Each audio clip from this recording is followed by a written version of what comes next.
Kayo na naman. Kayo na naman. Kayo na naman.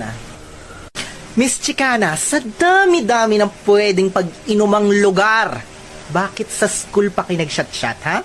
Ma'am, para daw sikat. Ayoko magmura. Ayoko magmura. Ikaw, princess. Bakit ang kapal-kapal ng foundation mo, ha? Ang pula-pula ng pisngi mo. Tusino ka ba? Madam, foundation day naman Pinipiloso po mo pa ako. Gusto mo dagdagan ko yung blush on mo?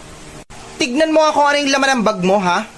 Laman ba yan ang bag ng estudyante? Hindi lang naman pa ako gumagamit yan eh. Buong section kaya sa akin humihingi ng lip tint at saka pulbo kapag uwian. Tapos pag wala ako, sasabihan nila ako na malandi. Ikaw, sino daw yung inaabangan mo sa labas? Ma'am, sinabihan niya kasi ako nagpalaglag daw ako. Ba't ako magpapalaglag? Sanay nga ako maging mima, dami-dami kong nakshi dito sa school na to. Papalag. Basta gulera kayo!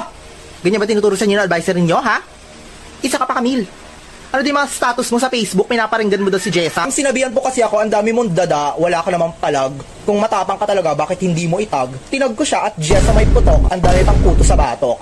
Tapos ngayon magpapaguidance siya, ginawa ko.